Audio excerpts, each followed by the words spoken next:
Welcome on back, everybody. It's been a couple of days. Thank you so much for your patience as I go ahead and get some videos out to you a few days later than intended. And obviously work from an outline. I'm not feeling all that great. Did some self-care this week that was apparently much needed because I'm starting to feel stuffy, and yeah, we're not going to go through what happened around Christmas time again. Welcome to #AnimeTaughtMe. My name is Jenna O'Malley. I am your soul writer, author of sci-fi fantasy with dashes of romance and nerdy references. We're going to go ahead and look at the 5 things that #Anime taught me about writing, specifically sci-fi. I mean, we covered fantasy last time. Why not go ahead and do sci-fi this time and romance next time? Let's get started.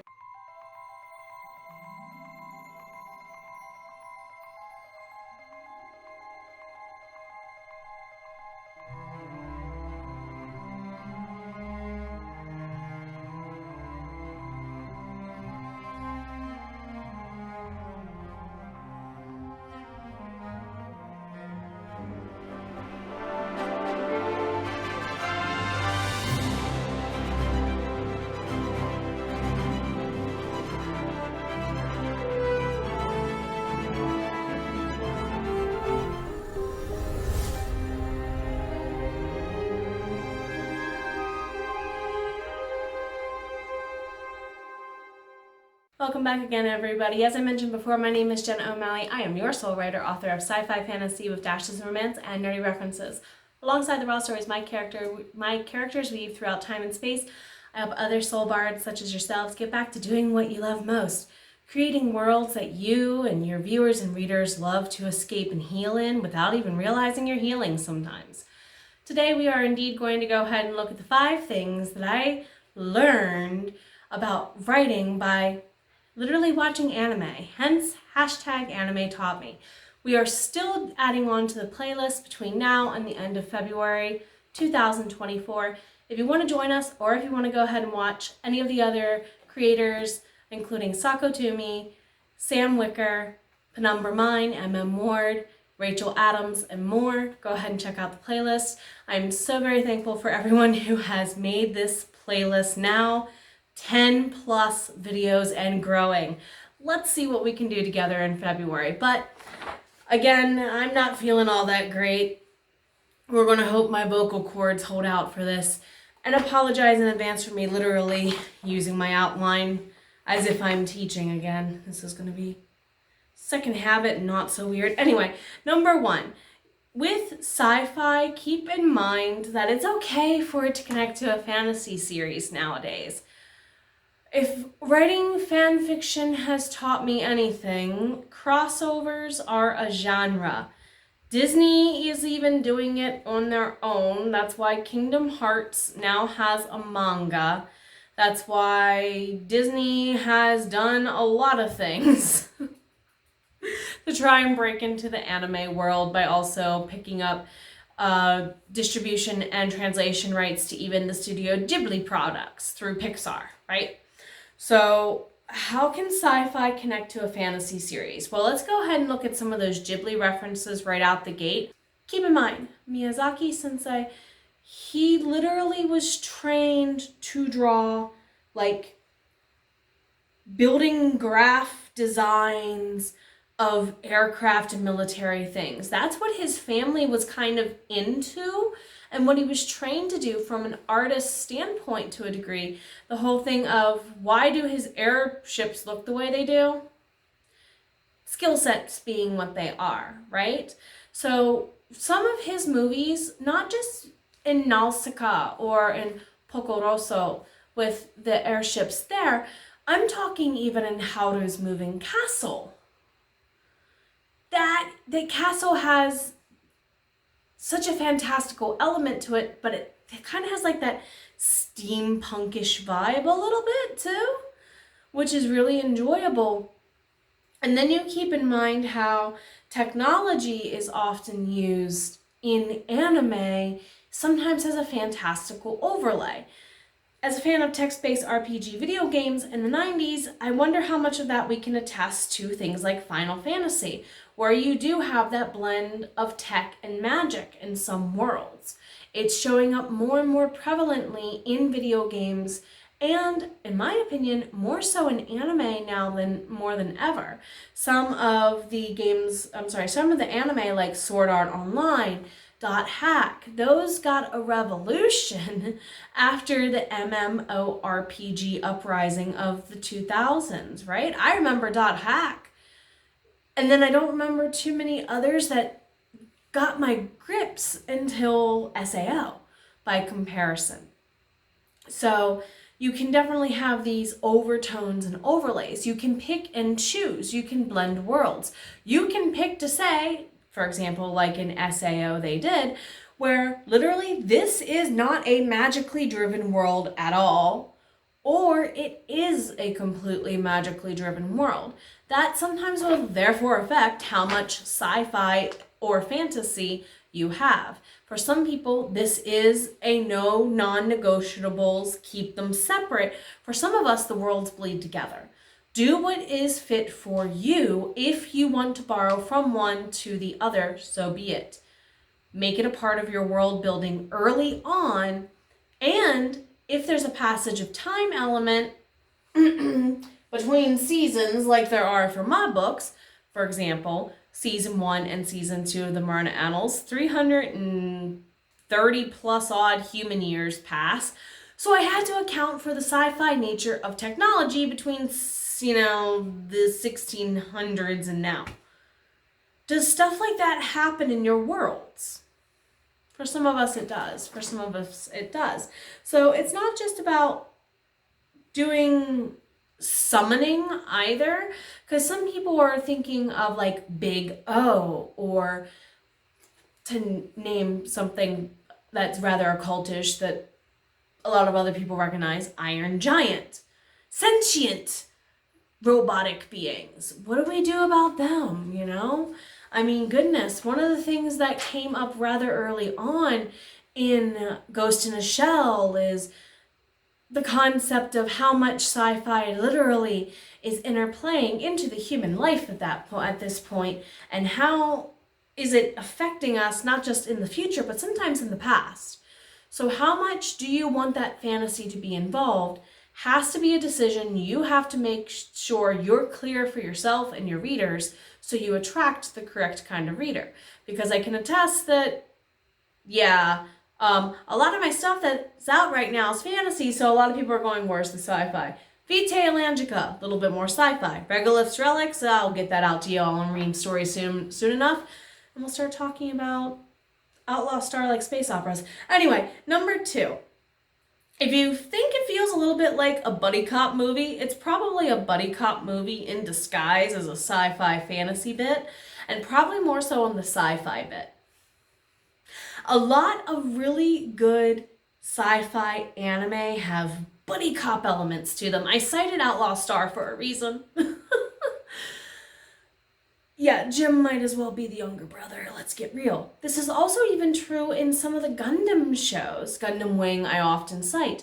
But in like Double O, 8th OMS, you kind of have your buddy cop pairings, and no, they're not always male. As we know from watching the Galaxy Police from Tenchi Muyo, they can sometimes be female. And I think there's even a female pairing of buddy cops in DBZ, and probably somewhere also in Evangelion, if you want to be fair too. Just saying, they show up. Switch the genders here as you please. Also, of course, I would kind of be remiss if I didn't bring up Cowboy Bebop, and we're not buddy cops, but we are buddy cops. Come on, Jet, I love you.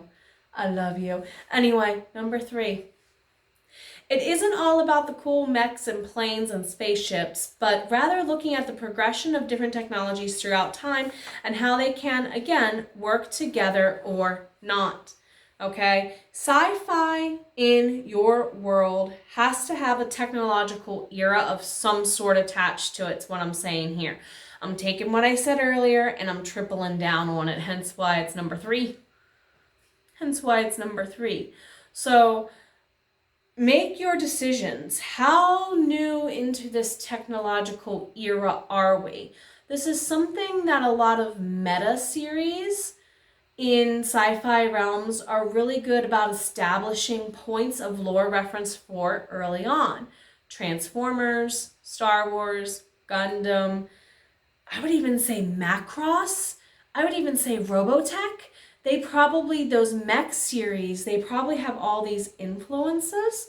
Also, if we're even looking at like medical technology shows to a degree and looking at some of the more horror based items that came out of the era of the late 2000s, we're seeing a lot of play on sci-fi and the body. So for those of you who are fans of musicals like Repo, the Genetic Opera, you're probably going to find a lot of anime out nowadays that meets your vibe in that way, okay?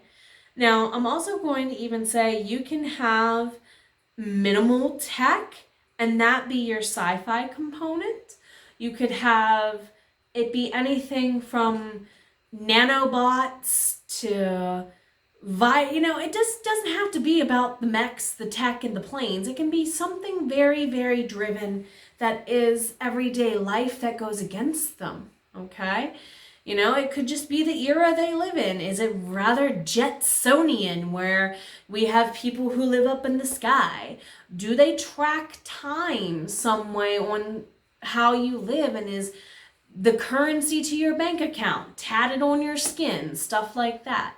So you have any myriad of a realm that you could situate yourself into here with this. Just don't lock yourself into an overwhelming corner where you feel like you need to throw all the tech at it. Just know if it's appropriate to the time that you want it to be in, the era, the setting, it all has to mesh. You can have that cowboy versus Indians feel. I'm kind of looking at Trigun a little bit here. There's another one Cody and I watched recently. I totally forget the name of it.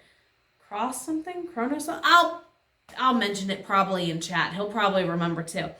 Anyway, number 4, keep in time, kind of playing off of what I was saying previously, keep in mind, here more than ever, tone matters when you are trying to establish a feeling, okay? I am going to reference back to the Gundam franchise for this because, believe it or not, we have cutesy Gundams. It's called Gundam SD, Super Deformed, right? So you can have that chibi, cutesy, adorable feel in this sci-fi world. You can have something that is dark, stark, maybe even a little bit noir feeling. Oh yes, if you have not seen Gundam's Iron-Blooded Orphans, you want to talk about a Gundam series that is underappreciated in my opinion and needs more love. And then, of course, in the mid-90s, you would have that sketch artist feel of Gundam Wing, all the way to the high gloss of the early and mid-2000s with Gundam Seed. And you can kind of see what blocks of Toonami I spent most of my teenage and young adult years watching. Finally, last but not least, number 5. Paranormal and supernaturals can exist here as much as they do in fantasy, romance, and, well, fantasy romance. So fantasy, comma, romance, comma, and fantasy romance together. So I can admit this as an editor. In the last year, since I have been officially editing and ghostwriting and coaching people publicly and making that service known publicly, I think I've actually read more alien, paranormal, sci-fi, vampire, werewolves, and space stuff than I have not. And I'm not saying this to be rude, but my inner fan of things like Battlestar Galactica, oh, I love it. I love it. All the goodness there. So I'm being reminded of things like the diverse representation also here in Genlock, and I'm also being reminded of things like entire planets of creatures existing as a populace that controls that planet. So the comparison outside of anime here, of course, would be your Klingons, would be your Wookiees, those kind of creatures. I mean, Outlaw Star, we have Asia Clan. You don't get much better than Asia Clan. You just don't. As far as looking at how sci-fi has changed, that's a little bit of a different topic. That's one thing that I kept mentioning again and again when I tried to record this previously a few days ago. I've noticed that what is sci-fi has changed, and in such good ways that is more inclusive. Growing up for me, I was used to seeing mostly it was the Caucasian characters were the only characters that weren't different. And it's nice to start seeing shows including characters that are people of color who are not also like, you know, another species on top of. It's nice to see that kind of diverse representation in family choices. We see a lot more sci-fi, I think, taking on some fantasy tropes in that regard in healthy ways. So do I think that we're going to see a continuing blend of the two? I bet you in anime, definitely in gaming, probably therefore those of us who consume art, we may also start producing art that mimics the world around us, because that cycle is its own. But it's also connected, right? So we are going to continue making more videos. Oh my goodness. I cannot believe that I have more ahead. The longer we do this, my list keeps getting longer and longer and longer. I'm like, Jenna, you have enough that you could do 10 by yourself. Nope, I'm not going to do 10 by myself. I'm going to do however many I dang well please between the end of February and now. I will say that. But thank you to everybody who has been participating in this collaborative event. It's been so much fun to listen and to watch and to share. And oh my goodness, I'm hearing names of animes, one, that I haven't seen in forever, or two, that are new to me and I can't wait to watch. So if you want to go ahead and join in, again, either by listening, watching, participating, and so on, check the description box. Don't forget to like, comment, and subscribe, because here on this channel, we're on the road to 1,000 subscribers. Very quickly so. And in the next week, I have a couple of really good videos coming out for you. Later this weekend, actually, I think tomorrow, Friday, I have an interview for Listening to the Voices in Our Heads with Rachel D. Adams and her co-author, Dawn McClellan. And then I have our 900 subscriber video that you all voted for on the community tab. Thank you all for supporting me. Thank you for supporting each other. And of course, on Saturday mornings, I'll be here to do some live stream sprints with you. Above all, take care of yourself. I know you're worth it. Bye. Until the next one.